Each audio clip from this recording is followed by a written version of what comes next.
Hey everyone, I just wanted to quickly make a video about magazines. So this is a 2012 edition of Wargames Illustrated that I bought on a whim from W.H. Smith in the UK. Oh, that's my dog, he wants to come inside. On a whim. I'm not a regular magazine purchaser. I haven't been really ever. It's always been a case of I look what's on the cover and I see if I think it's something I want to look at. This one I got, I think, because it was a Crimean edition, and at the time I was just kind of like, oh, that's interesting, don't know much about that.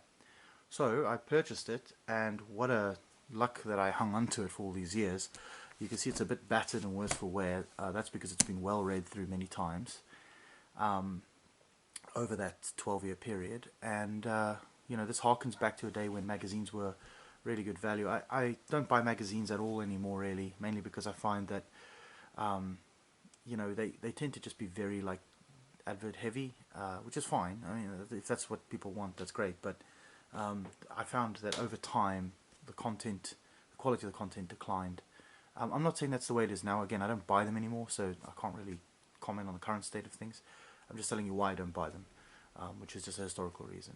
Anyway, so I don't typically hold on to things like this, but this one I've kind of hung on to, and I don't know why.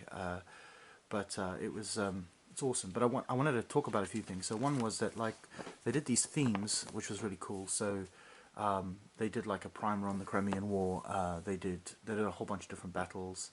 There was also something cool in here, which was the Battle of Palo Alto from the Mexican-American War. This was also when Maurice came out, which is really cool. So there's lots of stuff in here, something for everyone.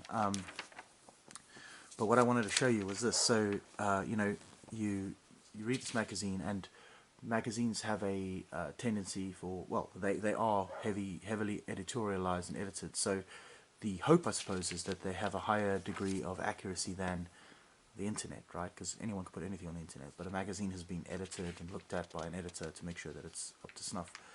And one of the really interesting things here was this, and this is not a criticism of the painter or the editor. I was just thinking it's kind of funny. We live in an age where the truth has become kind of a problematic thing, and you know, people argue about what's true and what's not true, and we took these things for granted. But funnily enough, there's a painting guide in here for a figure that you got from I think it's Colonel Lacey Yaw. That's how I pronounce it, Yaw. I don't believe it's Yay.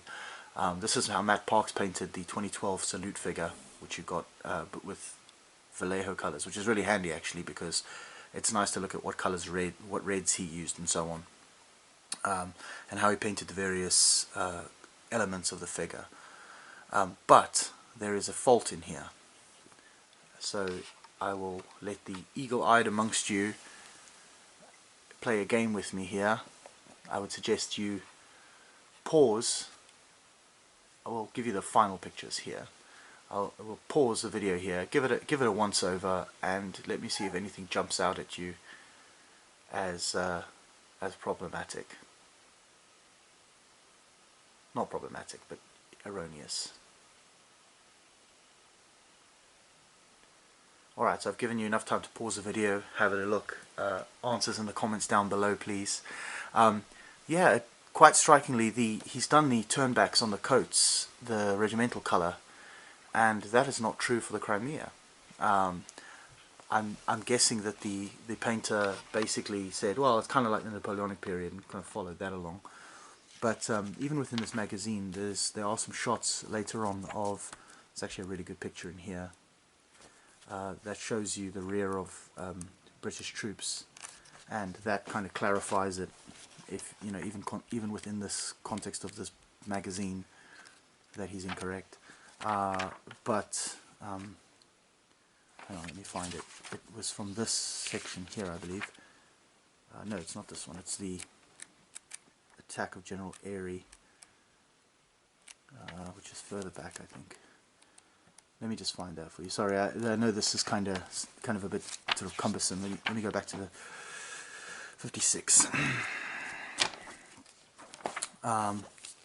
General Airy's assault. There we go. So, and then this, just to prove my point there, look at the turnbacks are white, and there's several other pictures that show troops on the march and so on, and everybody has white turnbacks, regardless of whether they are, regardless of the facing colors. So, you know, like in this case, the chap has yellow facings but white turnbacks. That's kind of the point I'm trying to make, really. It's interesting to me that in a magazine, which one would imagine is highly curated, that sort of thing doesn't get checked. And again, it's a small thing, right? But I wonder how many people looked at that painting guide and said, "Oh, super! That's how I'm going to paint my troops," and then repeated the mistake. I know we've talked about that a lot recently on the channel. So yeah. Anyway, that was just a very little dip into kind of some thoughts on you know, like authenticity, I suppose. But yeah, this is really cool. This Barry Hilton article uses his Four Empires supplement for another game that he wrote, which apparently seems to be out of print these days. I tried to find it and I couldn't. I couldn't even find a PDF version, although I haven't checked Wargames Vault, so I should probably do that. But like a Google search for the rules didn't turn anything up.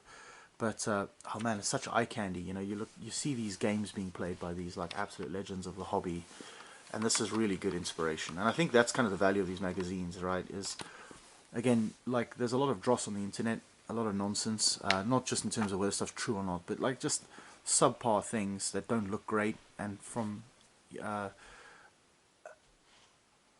it's not that there's anything wrong with that. No one's expecting everyone's army to be perfect, but I think what it sort of alludes to for me is this idea that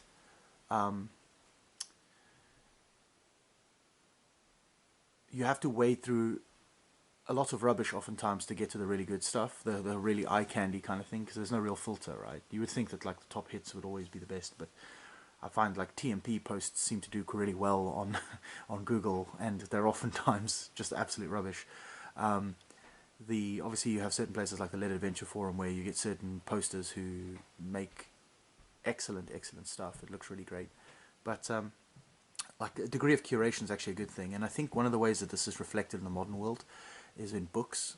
So you know, I don't know if anyone here's seen it, but these like, oh, I had AI write me a book and I put it on Amazon, and now I have passive income coming in because AI wrote me a book, and I'm getting rich because my book is selling and I did no work for it.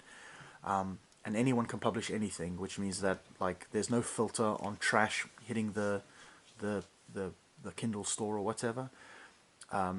And the same thing happens with like mobile apps and games and stuff. There's no filter at all, and it's very difficult to find a source that you can trust to like filter out the trash for you. So you get like what's called shovelware in video game design, which is people who just basically make the least effort rubbish. They sell it for $1, and they know that like, you know, it's taken probably 20 minutes of their time to create the thing. I'm exaggerating, obviously, but they know that there are like at least 10,000 rubes out there who are just going to buy it for $1 on spec, and then they're going to be disappointed, but they're too lazy to look for a refund or fight for it or anything like that. So and I think there's like a degree of that with everything these days. Like everything is just coming out in vast quantities thanks to the internet.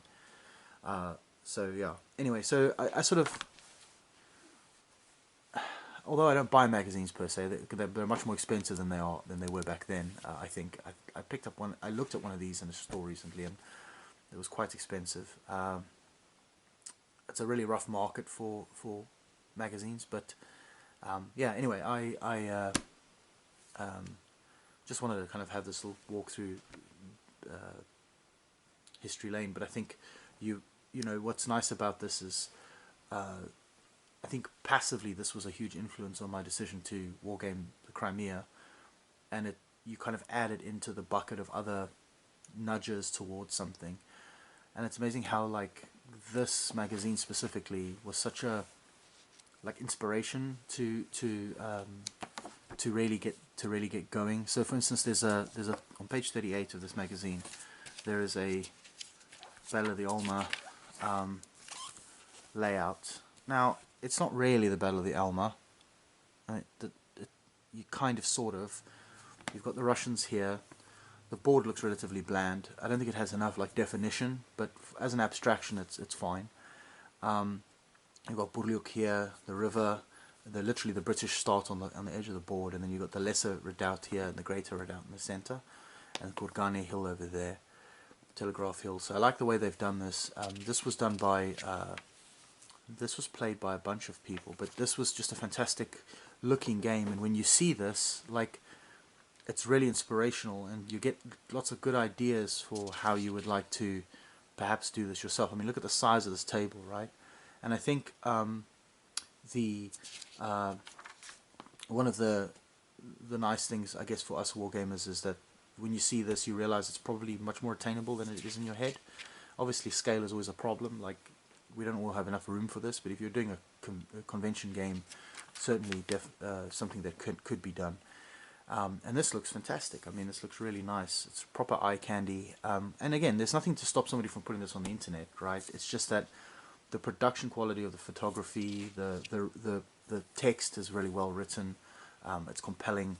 And again, it's done by professionals, right? Which definitely makes it stand apart from just some random blog somewhere where some bloke ran the Ulma. And again, that can be really well made and professional. It just tends to not be because it's being done as somebody's like hobby and in their spare time, right? But also, like, sometimes people just want to ship stuff instead of like sitting on it and polishing it to perfection. So I think there's a degree of that. But like photographing miniatures is really difficult, I find. It's not super easy, especially when you're playing the game as well. Like, it's not very fun for the people you're playing with if you're stopping every 5 minutes to do a photo shoot, right? So I think a lot of this is like posed, which is fine. Again, there's nothing wrong with that. But it's being done by professionals who are making sure that the shots are going to look great. They're framing the shots. This here is really nice. They've obviously photographed this, and then they've extricated the background, and it looks so nice. If I could photograph my miniatures like this, I mean, they don't look that nice, but if I could, I think I'd be much more pleased with that. But I don't have a skill set for it.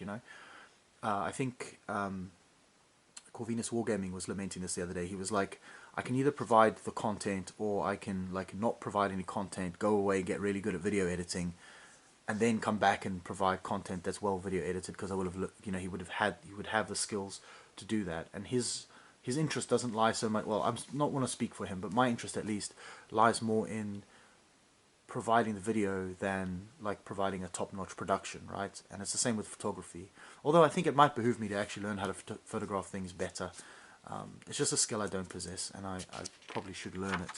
But yeah, this wonderful little like wander down memory lane when you see some of the stuff that was like current at the time. I think this was really the heyday of Warlord. A Field of Glory Napoleonic was still popular. I mean, this does go back, right? Flames of War was obviously the game for World War II at the time. This was interesting. Age of Ravens. This was for a set of rules called Clash of Empires by Great Escape Games, which came out in the aftermath of the closing down of Warhammer Historicals and the sort of sad demise of Warhammer Ancient Battles. I have some thoughts on that, and I'll talk about it another day. But yeah, this really is like a time capsule, And again, it looks fantastic. They've obviously worked with the rules designers to kind of put a best foot forward. And like look at this little vignette. The way it's been photographed. The figure painting isn't the best. That's not what it's about, though. It just looks really good. I think it gives the reader a good impression of what it would look like. But yeah, anyway, so I'll leave it at that. I'll leave you with this wonderful picture of this Devastopol, as they called it. Anyway, so thanks for watching, and catch you again soon.